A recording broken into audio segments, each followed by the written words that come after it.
Good afternoon and welcome to Democracy and the Rule of Law, the program where we discuss, we talk issues both national and international from the legal point of view, which means we look at legal gymnastics of anything, and of course we bisect and dissect the Constitution. Not me, I'm not a legal practitioner. Of course, we do have people here that assist me in doing that. Once again, it is Democracy and the Rule of Law, and I am Solomon. You're welcome to the show. Now let's quickly take a look at what we're going to be talking about today. First on the show, we'll be taking a look at constitutional bounds. Buhari failed to appear before the National Assembly. Do the National Assembly have the power to summon him? These are the things we're going to be talking about. President Muhammadu Buhari failed to honor the invitation by members of the House of Representatives to address them on security situation in the country as plenary commenced on Thursday in his absence. Members of the House of Representatives had earlier on December 1st passed a resolution to invite President Buhari to brief the House on the true state of the security situation in the country. In response to these, the President's personal assistant on social media, Loretta Onochie, announced on Monday, December 7, that the President will address a joint session of the National Assembly, but come the day, the President was no show. Then, second topic for discussion, we're going to be taking a look at the issue in Gombe State, where there is no chief judge in that state right now due to crisis rocking the judiciary in the state. The state governor, Inuwa Yahaya, trying to depart from an established convention by refusing to swear in the Justice Beatrice Eleya as the chief judge of the state, and his alleged collaboration with the Judicial Service Commission of the state to make Justice Mazu Pindiga the chief judge of the state has created a vacuum in the country. Well, many people have alleged religious bias, and well, we're going to be taking a look at that. Then finally, if we have time, the International Criminal Court prosecutor Fatal Bensouda says she has enough evidence to probe a full probe, to open a full probe into the ongoing violence in Nigeria by both Islamic insurgents and security forces. Fatal Bensouda's announcement comes as violence continues to wreak havoc in the northeast, where at least 76 people were slaughtered by Boko Haram jihadists about 2 weeks ago. Just how strong is the ICPC to interfere into a national situation? We're going to be taking a look at these. So these are the topic for discussion on today's edition of Democracy and the Rule of Law. Let's go for a break. When we come back, I have my guests. I'll introduce them and we'll start talking. Once again, I am Solomon Offem. You're welcome to the show.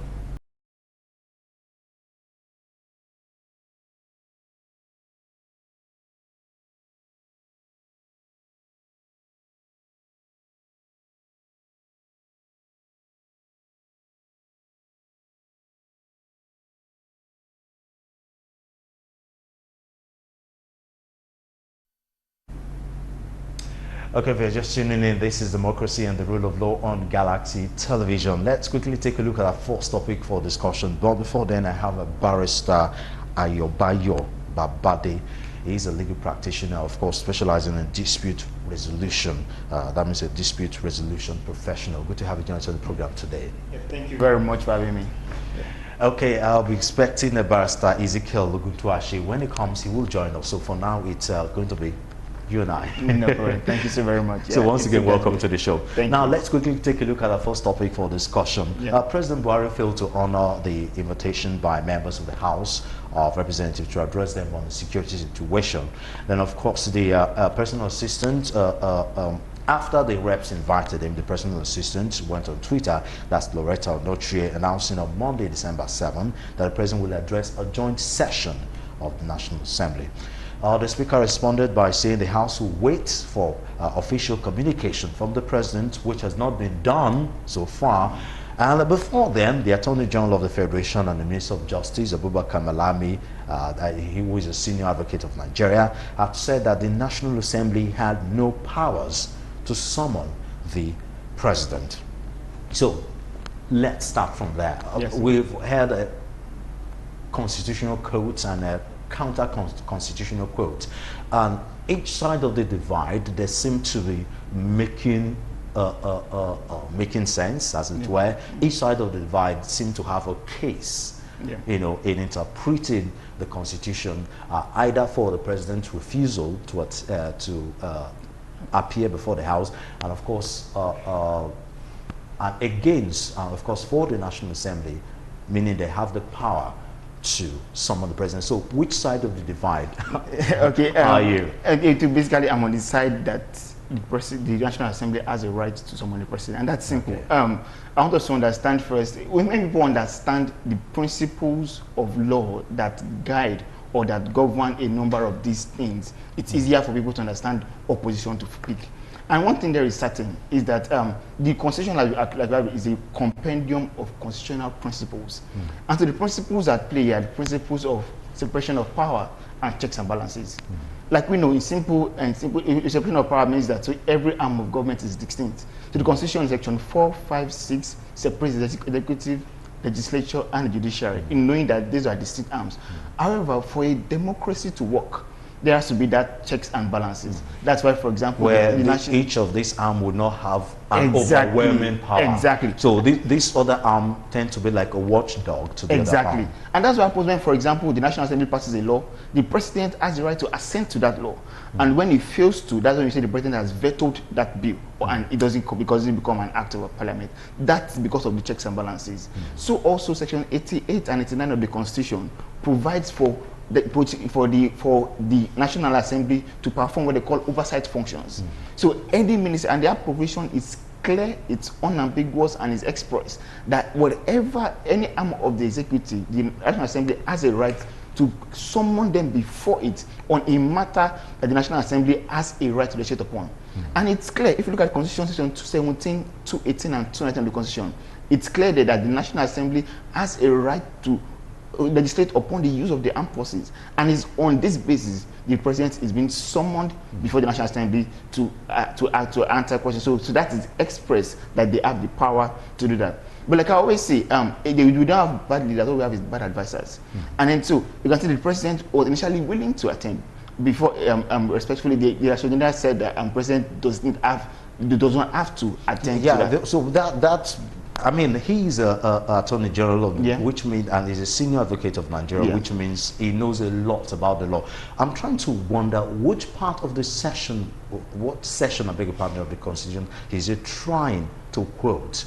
Because if someone like him is trying to turn the Constitution upside down, I don't understand. No, it's not a matter of because it's a matter of interpretation of the Constitution. So, until the judicial pronouncement is made on that, like I said earlier, each arm of government is distinct. The judiciary is to interpret the law, and then so just people interpreting the law based on what they feel until the court makes a judicial pronouncement on an issue of law. That's when we say it's final. However, but the Constitution, the provision of the Constitution being referred to are clear and unambiguous.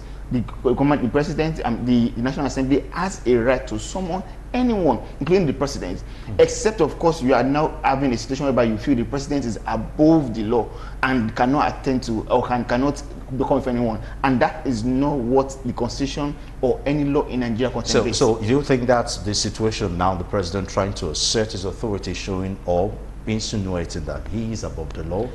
No, it's like I said, it's not a matter of the president giving, it's a matter of his advisors making him feel as though he is.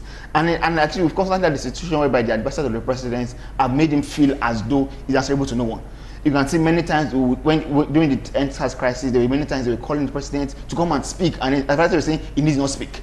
And as you say, many times his special advisor on media kept on saying president does not have to answer to the board until there was a large outcry that he had to speak. And then so when you have bad advisors who are making you feel, then you need to do something to change them and make them understand that you are answerable to the people and not to yourself. So now the Attorney General was, he was pretty bold in saying that. Is it a situation of trying to turn constitutional issue political? You can say that. You can say that because these issues are like one of the things I always like to say that is that if everyone understands the the nitty-gritty of the constitution, and that's why I think that people need to do a bit more on making people understand the constitution, because I know there was a time when I was still in the university, that was some years back, and then we did an outreach trying to make people understand the constitution. And there was a woman who was a grandmother. I think that she had never seen the constitution before, and that was her first time of seeing it. And so when we have people who don't know what is there, that's when people can try to use words to bamboozle them. These are basic principles of law that oppose democracy and rule of law. Separation of power, checks and balances. No one is above any other arm of the government. Then that's how a normal system should run. No one should see or feel that is above. And so you cannot interpret the constitution in a way that would tantamount to anarchy.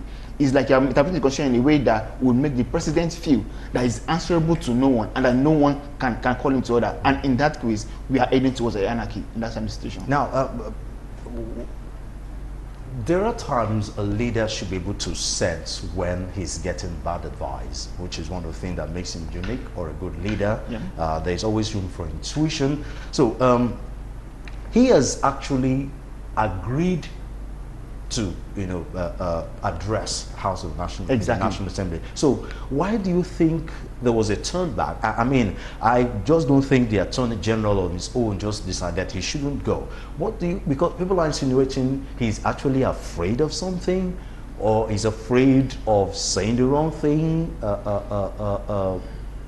bringing out his failures out there. Do you think that's the situation? There are times when we have been made to have that feeling. Because I remember a large number of times, the president for a large number of times avoided public speaking or speaking in places where we already know he's not very good at public speaking. Where he doesn't have a paper for him to present, and so we understand that. So that may be what the Attorney General is probably just trying to cover up the lapses of his boss and saying that he cannot address the National Assembly. But I didn't under the Constitution to perpetuate that is what we are saying is wrong. The constitutional principles are clear. They are expressed unambiguous. The National Assembly can summon anyone to come before it to answer questions in relation to it. Yeah. Now, but the Constitution didn't exactly say what penalty when a person or a particular arm of government is feeling like he's above the Constitution, are there? So, in other words, if the president doesn't appear, what can the National Assembly do? So the Constitution runs in a way that people are meant to know what's right and do what's right. And so, in case that doesn't open, so there are many avenues in the Constitution for people to take steps. And so, because one thing we need to understand is that everyone is accountable to the people. So, and then all these things are run in a whereby there are systems put in place. And so people are accountable to systems and not systems accountable to people. There is a system in place that whoever you are, in whatever seat you occupy, you are answerable to the National Assembly. And the National Assembly is also accountable to the people. And so when things like that occur, one of the most extreme cases, or one of the most that the National Assembly can do, is to commence an impeachment process.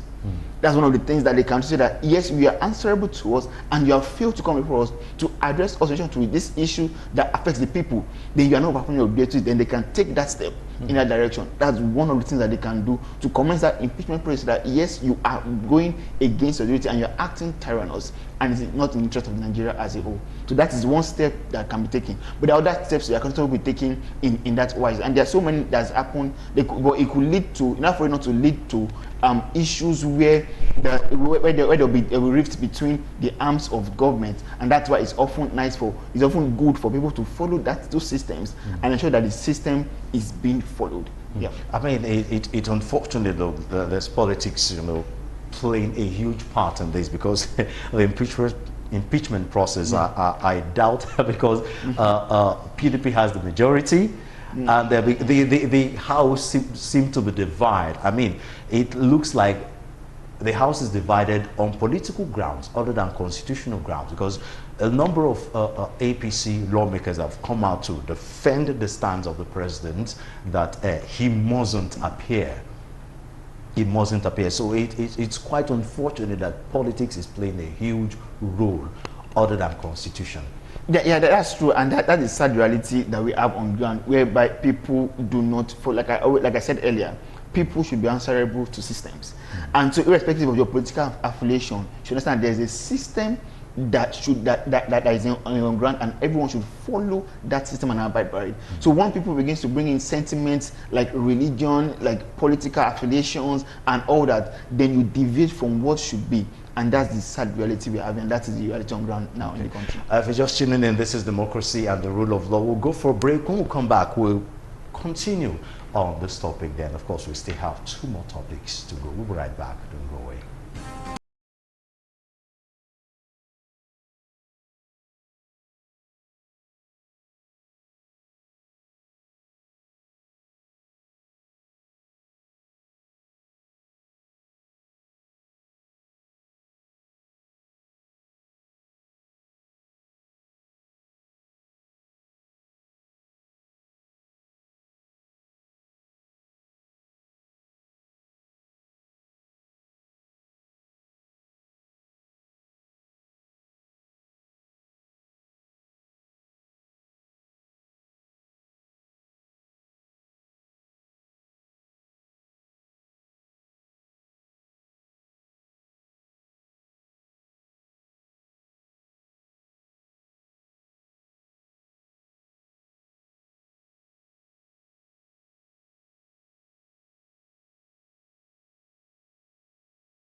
If you're just tuning in, this is Democracy and the Rule of Law. I told you we were expecting one more guest. I have a barrister, Ezekiel Oguntuashe. He is a legal practitioner.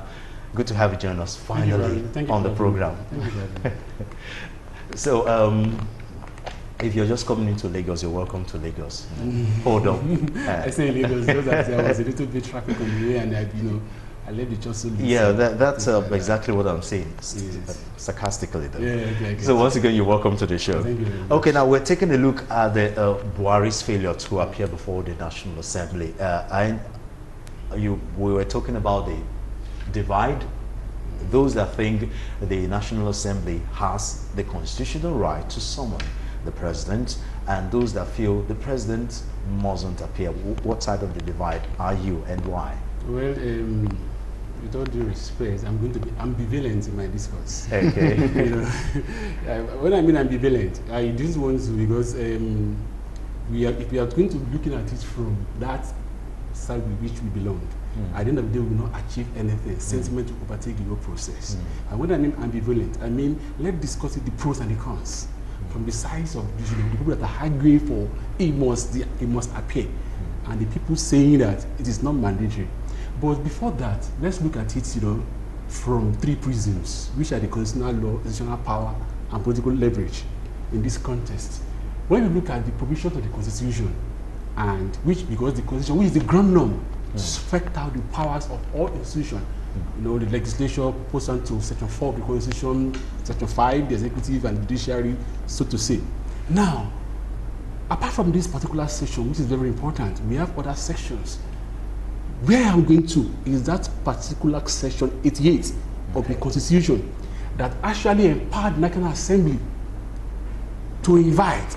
Some people are saying invite, some people are saying summon, some people are saying, all this kind of semantics, the dictions being used. But really, let's look at it from this angle, that particular provision says that the National Assembly has the power to invite any person. They say any person. Now, does the president belong to someone that can be called any person? No, I'm not going to agree to that. Any person to apply to the president. Okay, now this is getting interesting. Okay. Now, continue. Any person to apply to the president, first and foremost, are we going to remove that provision of Section 308, which talk about the immunity and things like that? If and if you are going to say that, okay, the president will be invited, it should be a kind of a understanding and not a sort of someone or a kind of a subpoena, so to speak. That okay, and let's ask this question: if the president does fail to appear, does National Assembly have the power of that notion, like you can do to a minister, to a chief of army staff, to any other person that can be someone that if they don't appear, they cannot say that they are issuing a notice for someone to arrest him. No. So in other words, Yeah. you're saying that the president is bigger than the constitution. We are not saying that. Okay. We are talking about invitation and summon. If it's going to be invited, it should be on its own volition. For me, on its own volition. Now, this is where it got interesting because now the president's assistant on social media has actually come out before now to say the president have decided to address a joint session of the National Assembly, which means the president initially decided to whether appear or summon. The president decided to accept the invitation. Thank you very much. Yes. So why the backtrack? Yes, you know, there are some things that border on level of I hold the public some explanations. It won't be as if I'm disrespecting the National Assembly, so to speak. That's what I'm trying to, try to draw a line between a summon and invite. Okay. And if you look at, when I say that ambivalent, although I disagree with the Attorney General of the Federation, when he said that the president had the exclusive power to do what and not do when it comes to do with being a commander-in-chief of armed forces, that's where I disagree with him, because the constitution does not say that. If you look at 88.1, it said the National Assembly can invite any person on any affairs in which it can legislate on. And if you look at the provision of 217, it mentioned the issue of the Act of the National Assembly vis-a-vis the military. That is where I disagree with him on that. So in other words, yes, the National Assembly can invite the president, not summon the president. Yes, not someone. Okay, that's now where I'm coming from. Okay, now where there seems to be a lot of logic in that place going against the president is if you have decided to accept the invitation. Do you understand? So why unaccepted? That is where you made mention of the president owing the public an explanation. Yes. So does he owe the public an explanation? Because I think that's where the logic will come out from.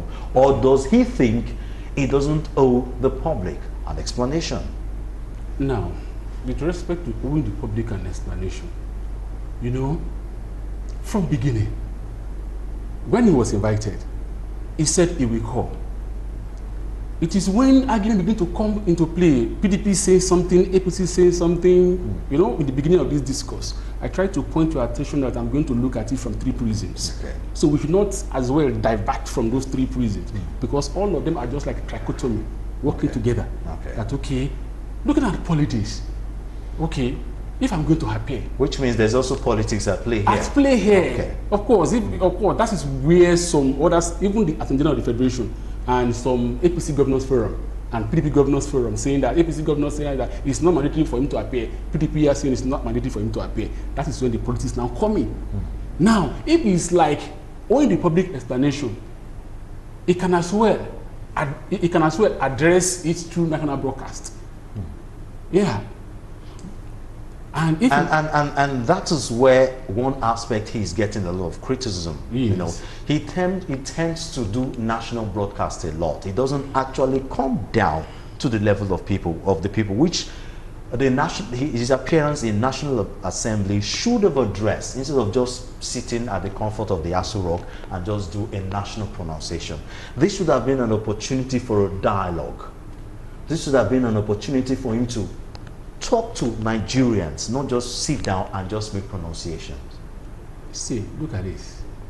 That submission you just made now is one of the things we need to puncture in the... That is different from whether or not he has the power or he has the volition. We're talking about the weakness of the president now, of inability to be objective and articulate in the way he addressed issue. This issue you just mentioned now fall into that place.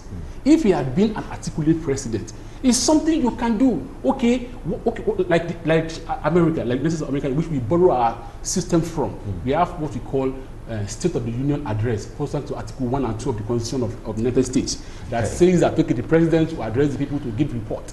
But he has not been doing that. That's another angle entirely in which we are going to nudge him for every time. Hey, Mr. President, address us on these issues. Even when he does that, it's either here or there. That does not mean that a president different from President Muhammadu Buhari now, a president who know his sword, who know his guns, can as well do that, even without, you know.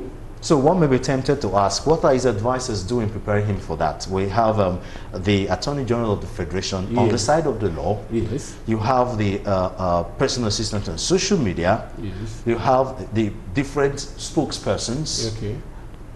Isn't that where they should come in? Okay, you're going to face that because you mentioned United States, UK, and all that. Yes. They have these people in place that even if they are going to face the media, and even if it's the lowest presenter, they will still have to work on him on that. These are the likely questions. So this should be your response. In the side of the law, or Attorney General come in, help him here on the side of the law.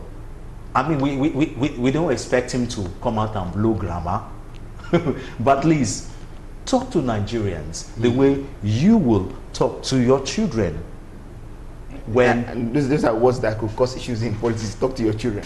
Yeah, but I think the point I'm trying to make that exactly. So this is where the different plenty assistants, you know, we're shouting about cost of governance, you know, and this is where the plenty assistance is supposed to come out to polish the president on that aspect. Okay, but I just wanted him to just quickly go on to get the third aspect. He has 3 prisms, so I've only had 2. Okay, and get the third prism, and so that we can quickly just transition. Okay, the third prism is the political leverage. Yeah. Okay. And so when we talk about the political leverage, that was maybe you were not. It was when I was discussing the issue of PDP and APC. APC, yes. Now the political divide in the house. Exactly. Okay. In the house. Because my simple response would have been on my own point is that we don't need to make something complex to confuse people. These are simple principles of law. Separation of powers and then checks and balances. And so I'm on the side that says that irrespective of who you are, the National Assembly has the power to invite and you, irrespective of the semantics of someone invite. Well, the aim is what you look at, which is to check and balance in there, even if you are the president. Especially at a time where there's so much killing, so much kidnapping going around. The security situation is at an alarming rate. I'm to understand the National Assembly represents the people of Nigeria. Each of them in the National Assembly and the Senate, they represent from the various states, various local governments in Nigeria, in those places, and the group is directly the people of Nigeria, but let's say National Assembly, but in the joint session. So I'm looking at from the point of view that the president has, the National Assembly has the power to summon him, to invite him to answer certain questions relating to the security of the country. For a lot of people, a lot of things to be addressed. That is a simple, clear position. Let's look at it like this. Does it suffice that in all circumstances that the National Assembly, both the Senate and the House of Rep, can just wake up one day on every time, every minute, to summon the president just like the way they are doing to all other persons? Does it suffice that what is asked going to be done in the National Assembly, the Minister of Defense, the Chief of Army Staff, the Chief of Air Staff, the Chief of Defense Staff could not do same? No. So if we say that, okay, the National Assembly can summon, by the time you summon the president 10 times now, in a year, now let's take a look at let's take a look at that constitution you said. Yes. The constitution didn't exactly say explicitly, yes, or asterisk the president. The constitution has the power to summon anybody besides the president. If there was that clause besides the president, then the people can actually come out to say it is said there explicitly, or probably they'll have to include that in the constitution for people to know explicitly that these are the limits of the National Assembly. Because the people on the other side who say anybody also includes the president, except you're saying the president is bigger than the law. Yeah, and the last position of the law which I take, which is that the National Assembly has a right to invite anyone before it. Regarding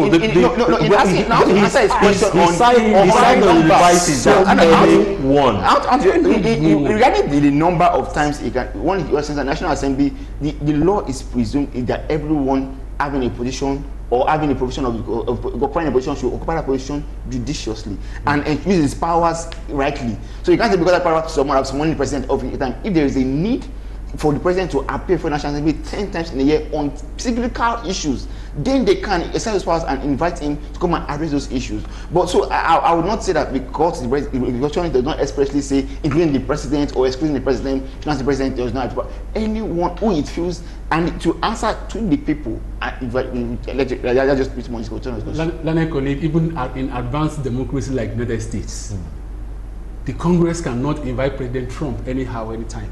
Summon, or what do we call it? And that is what we are saying. The National Assembly, if we have a president who have delegated his powers to so people, the chief of staff, the this, that, about 1,000 of which we have been paid with taxpayers' money, heading different ministries, heading different parastatals, heading different agencies. What stopped the National Assembly to invite them on behalf of the president? You talk about salient issues. Now, fine, salient issues. Where I'm disagreeing with you to some extent, it is because I've been issuing your discourse. You say whether summon, whether subpoena, whether invite. That is where I'm disagreeing with you. Okay. If you say you invite, it should be, you talk about checks and balances. That was saying, okay, I will come and address you people. Then, what if I refuse to come and address you people? Then you can use you can use your impeachment powers. Go ahead and do it. You understand? Of course, the impeachment power is what you can do. Just like I told you in the beginning of this discourse, the National Assembly does not have the right of power to issue notice to the General Police to arrest the president. Do you get where I'm coming from? That's a preview of the president. Yes, you understand. The National Assembly go ahead to use their impeachment powers. If you say, okay, you issue directly to this, but there is nowhere in the Constitution, because the express mention of one thing is to the exclusion of others. And you and I talk about literal rule. So the issue here, the issue here is the issue of interpretation of the Constitution. Now, how do we get away from this interpretation? Because every aspect of the Nigerian Constitution seem to be having so many interpretations. And the answer is simple. Okay, like I said, there are two ways. One is that I feel that, like I often say, is that we need to do a bit more work in making everybody understand what the Constitution is. And so, like the large number of people just hear the Constitution, but many people do not, have never even seen it, let alone read it. But that is one. But secondly, the basic simple answer is for a simple an action in court for the court to explain what those provisions mean in relation to the president, and that's just one simple way to clear the air in that regard. But going forward, just for us to understand that the Constitution is clear in that regard, and it says anyone can come, except if you are saying the president is above the Constitution and above the law. That's when you can say it's not including anyone. Okay. I'm tired of us going in circles because this interpretation is giving me a headache. Okay, if you're just tuning in, it's democracy and the rule of law. Let's quickly take a look at the second topic of discussion, where Gombe State has no chief judge due to crisis rocking the judiciary in that state. The state governor trying to depart from an established convention by refusing to swear in Justice Beatrice Ilia as the chief judge of the state, and his alleged collaboration with the Judicial Service Commission of the state to make Justice Mwazu Pindiga the chief judge of the state has created a vacuum in the judiciary. Some days ago, a non-governmental organization brought the issue to national consciousness when it petitioned the National Judicial Council of the brazen disregard of the norm of appointing the most senior judge as chief judge, citing gender and religious bias. This prompted the NJC to direct Gombe State government to comply with its earlier directive by including the name of Justice Beatrice Ilia as one of the suitable candidates for the vacant position. So let's start from there. Do you think there's a gender and religious bias going on here? I think I'll just borrow a leaf from my next colleague's point of view regarding issues. So one on the issue, start first with what the Constitution says. Okay. And then next you look at the other issues that and the Constitution it's very clear and express that the most senior judge in the state is appointed as the chief judge.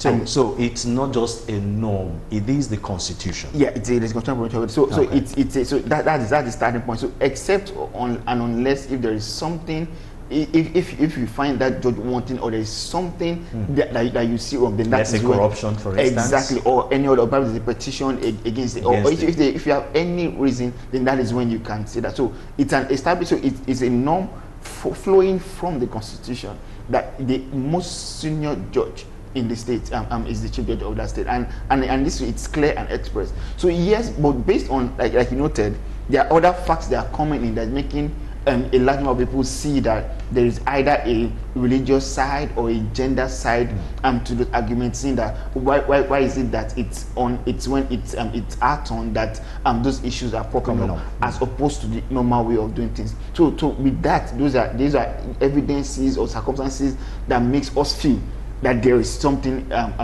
fishy there. But except if there's a strong reason why she should be excluded, then I see no reason why we should deviate from the norm of making her the chief judge. Okay, let me hear your side. Yes, there's one thing. Is it religious or gender, or it's just pure political? There is one thing he alluded to, in which I want to talk about. It's as regards the position of the Constitution, and that is what brings the fourth here. Okay. Section 271, Section 4 precisely talks about appointment of the most senior judge. That particular provision is not saying that he should be the chief judge. Okay. He said, peradventure the chief judge of a state could not perform his functions. Okay. Whether retirement, whether death, whether sickness, that is when the most senior judge will take his place. But that provision of the Constitution is not saying that the chief judge automatically become the senior judge automatically becomes. That is where we are drawing line now. Okay. Now, but it has been a convention, a norm that if you are barring provisions whereby notification from DSS, case of corruption. Sorry to cut you short. Now, is this still boiled down to constitutional gymnastic now? No. We are going somewhere. We are going somewhere. Okay. We are going somewhere. Okay. We are going somewhere. Now, if it has been a convention over the years, then that is where we now disagree with the governor of Gombe State. That over the years, this has been the convention. So why depart? Why departed? Okay. Now, going back to your question, whether on gender or religious or just pure politics or pure politics, there are no two ways into it. It is purely either of the three. Okay. Either religion, whether because or probably even both, or probably both, or a mixture or two of the three. Okay. You understand where I'm coming from, because I see no reason why my Lord has been in the bench for 20 good years. By virtue of our findings, because I've been following this matter since 2019 that this matter has come up. 20 good years. You made him the acting CG. You now come for him to read for you are now relying on the same provision of once he has been appointed after 3 months, you cannot reappoint him again but you now went ahead to appoint a Pindiga, a man who I believe is from your ethnic lots. You now renew his from the same religion. From the same religion, you now renew his appointment 4 times, 4 good times. Now, but there must be a provision in the Constitution that the governor is following, because I don't think the governor would just disregard Constitution entirely. There must be like a tiny clause which is hanging on to, what we've discussed in the previous issue here. I think the clause is hanging on is just the clause the Manana Friend expressed, which was the fact that the most senior judge it's not automatic. Exactly. And so it's on that is currently hinging on to say that yes, at the moment but what I'm saying is that after the Constitution also does not intend to have that position continually being renewed as acting. After you act for a while, as soon as possible, appoint a substantive chief judge for that state. And right now, when the time came to appoint a substantive chief judge, the name of the most senior chief judge was excluded, and that is where the contention now comes. Now let's take a look at the issues here. We talked about the 3 arms of government, so the judiciary, the legislation.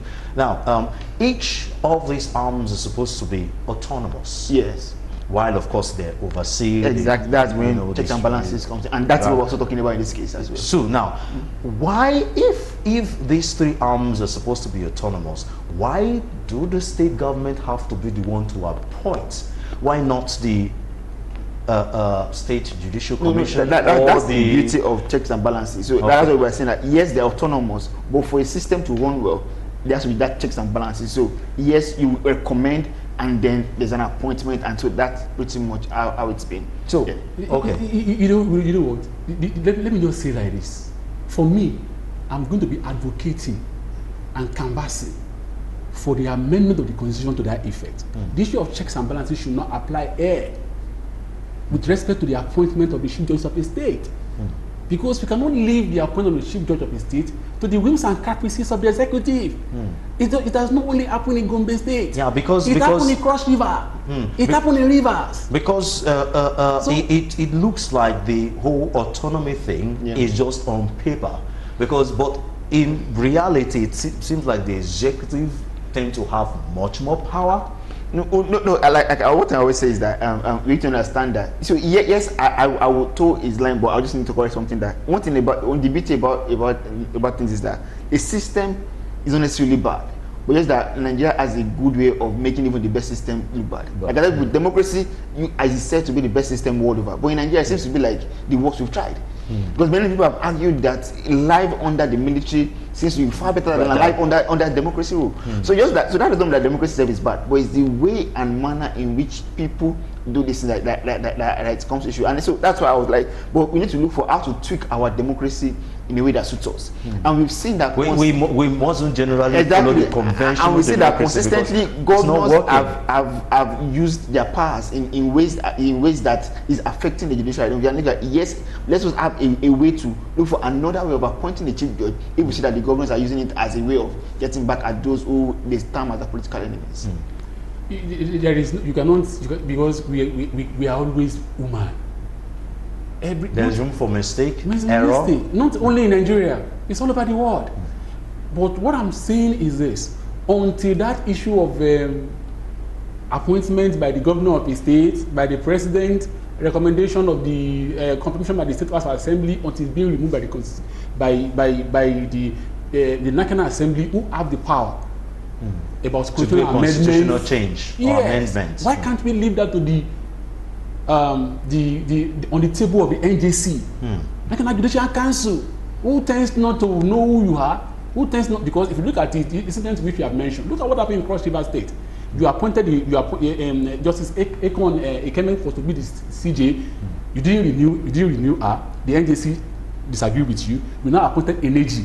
Okay, the NJC disagreed with you. You now went ahead to appoint the third person again in that order. It doesn't really add up to me as far as I am concerned. So until we divest the executive from the power of who to be the CJ and leave it to the NJC holistically, there cannot be. In Nigerian context, look at what happened to Justice Ononge. Let's borrow a leaf from that. From nowhere, before we know anything, he said there was this issue of corruption against him, corruption as defined by politicians. In as much all these things continue, I doubt. Look at what happened in Rivers. Under Amici, until Justice Yesonwike came around and confirmed Justice Okocha at the CJ. When the NJC confirmed Justice Okocha, do you know what Governor Amiki said as it then was? What he said the NJC appointed Okocha on their own self-interest. What is the self-interest of the NJC about appointment of the CJ of your state? Until the governor came and put things in perspective and put it in order. So just like I said, until they divest the governor of the state. A power drunk governor can just wake up here, I don't want you at the CJ. You campaign against me. You did against me. Your wife was not my friend. What will you do? It will go on and on and on. It's our institutional issue, our systemic issue. You see? No, I mean the whole cry for constitutional change, which also falls under the what's that word now? I forgot to now. Rearranging the way the country does things from the federal, reducing the powers of the federal government to the state. Now, in that state now, that is where some people are saying when you now give the states too much power, they will do even worse. Which is where we've had different divide of let's change the way we do things. Yeah, on the number of things from state let's policing remain the way it is. to fiscal federalism and all that. It's a very interesting situation. Yeah. But like I said, no system is perfect for me. You have to keep on tweaking and tweaking till we find the right system.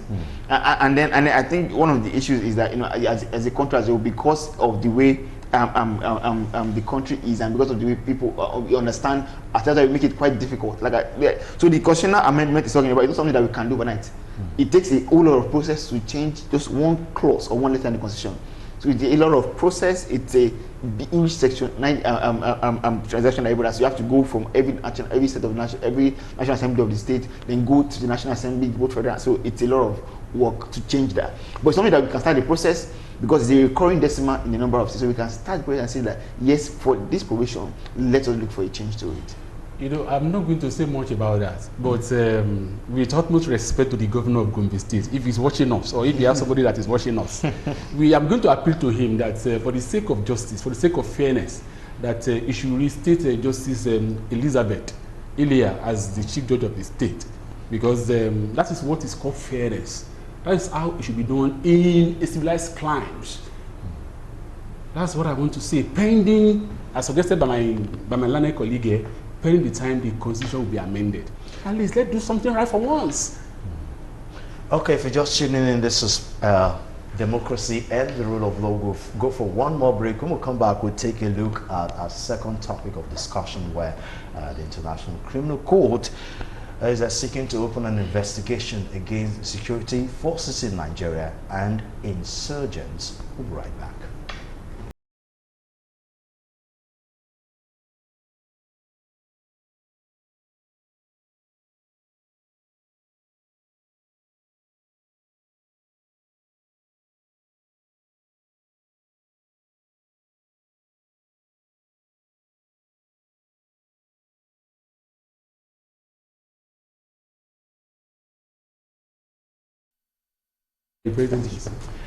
Okay, you're just tuning in. This is Galaxy Television, and the program is Democracy and the Rule of Law. The International Criminal Court prosecutor Fatou Bensouda says she has enough evidence to open a full probe investigation into the ongoing violence in Nigeria by both Islamic insurgents and security forces.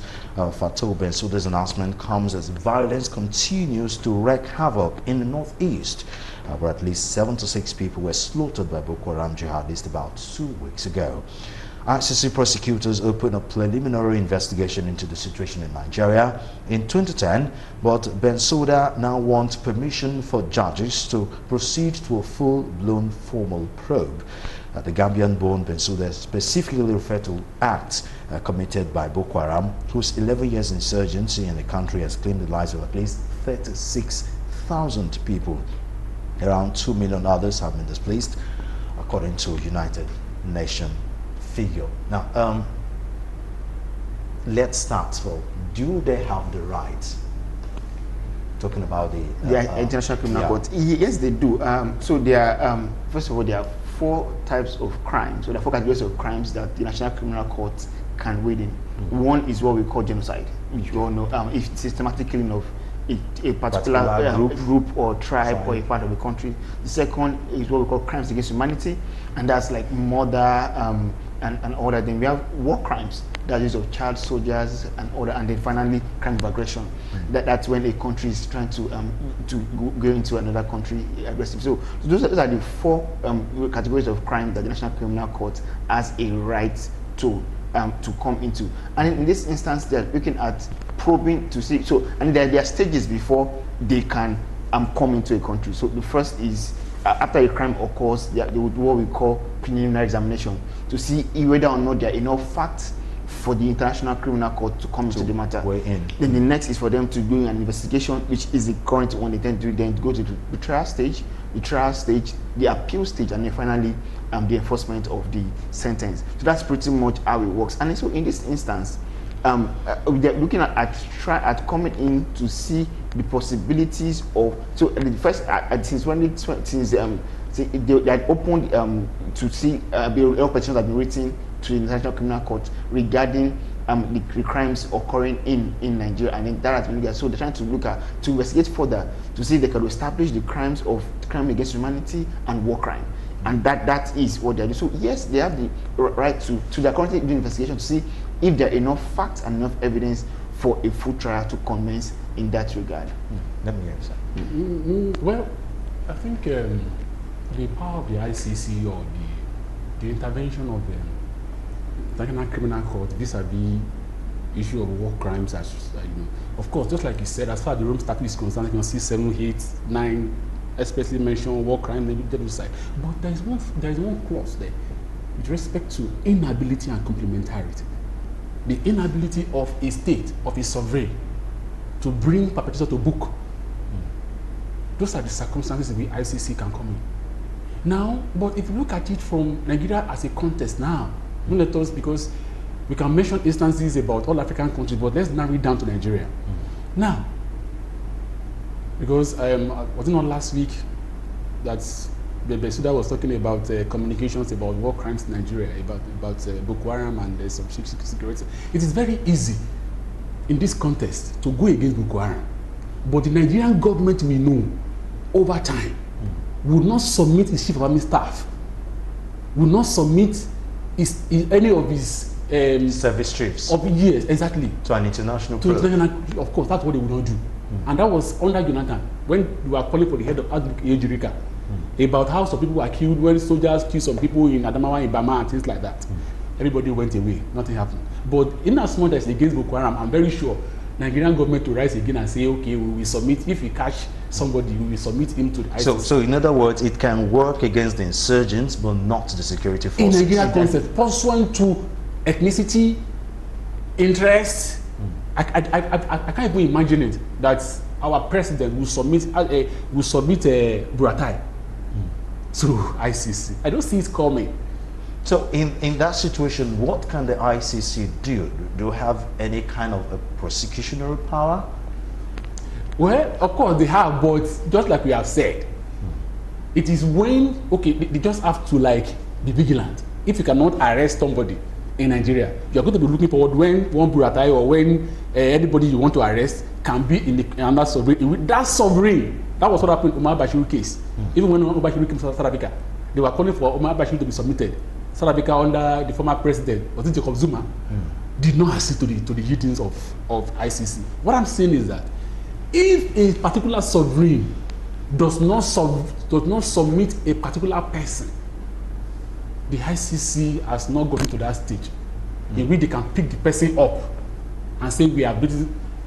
It happened in Cote d'Ivoire because Alassane Ouattara submitted Laurent Gbagbo, and Libya submitted their former president.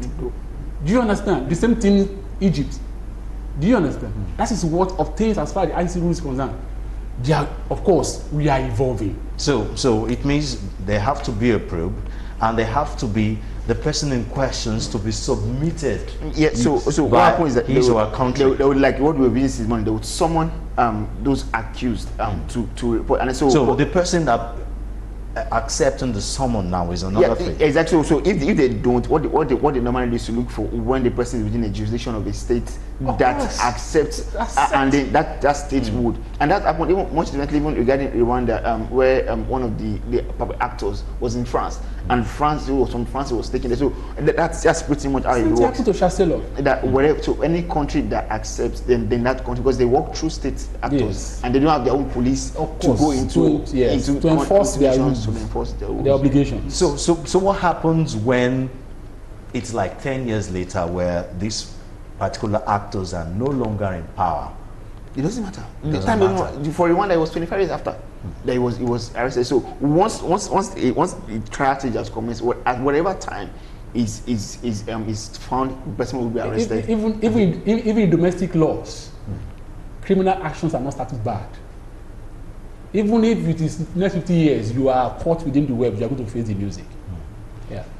Well,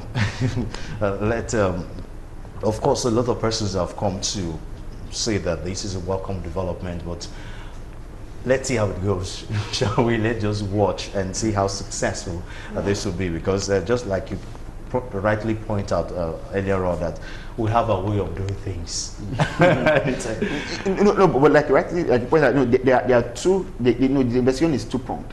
So one is relating to Boko Haram activities, and the second, which another people are trying to push and to see if it will scale through, is trying to both of them in this instance are kind of like and some are trying to even push for if the ICC can even try the NSAS, and that's one that people are saying that it may be quite difficult, like you noted, because some of the actors will be the chief of staff and the chief of army staff and the military personnel, whether or not Nigeria, the state, would want to submit their names or submit them to the ICC, which we all know will be quite difficult. But on the side of Boko Haram perpetrating the claims in the Middle East, in the north, I mean, that would be quite easy for them to say, okay, yeah, you can try. Okay, unfortunately, the time is really flying by. Okay, just a few seconds. Very few seconds.